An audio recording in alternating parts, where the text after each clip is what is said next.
Hi, I'm Gillian Flynn. I'm the author of Sharp Objects, a psychological mystery about a reporter who goes back to her hometown after many years away to cover the murders of two young girls.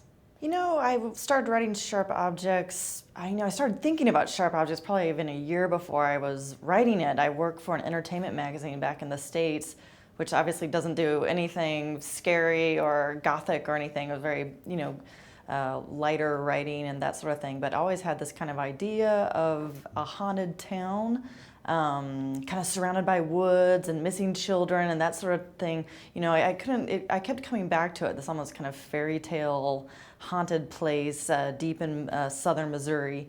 And finally just said, I just need to sit down and write it. And the idea came from kind of all over the place. I had the idea of this toxic mother and daughter relationship, and I had the idea of I really wanted a protagonist that was not really sane, a little bit. She's very damaged. She's an alcoholic. She has this, psychological issues and this sort of thing. And so the story is as much a mystery of unsolving exactly who this woman is and why she's so scarred as it is this hunt for these two little girls who have been killed. There's a lot of violence in the book, women who are violent and women who have issues, and that was always my intent, was to have a little town that's kind of populated and kind of run by the women and dominated by the women, and that the women aren't necessarily all benevolent at all. They all have their issues of real violent problems, whether it's the violence that they kind of take out on themselves or others, and it's not always overt violence, it's psychological, and it's kind of what women do to each other, which to me are these cycles of cruelty, sometimes between mothers and daughters or friends, where someone can't quite cut the cord, but it really needs to be cut because it's an incredibly unhealthy relationship. And I grew up watching a lot of Westerns, and I love that the men in town, there's always dad issues and son issues and this sort of violence passed between the two. And I thought, in a way, this is, to me, was, vaguely a sort of female Western. It's like the cycles of violence between women and that their particular brand of violence, which, it's not always, guns or fists or that sort of thing. It's sometimes is more insidious and more frightening to me.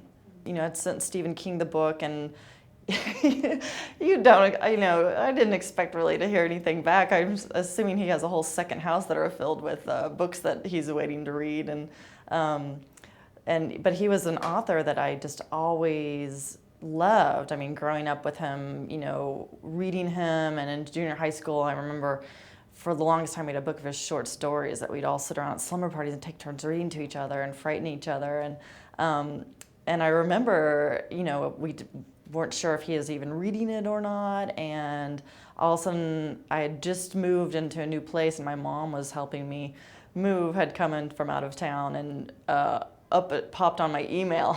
I happened to be checking it, and to read this quote, that my book had actually frightened Stephen King, was really the high point. It was pretty amazing. Yeah, Sharp Objects has just been optioned to become a movie, which I can't wait.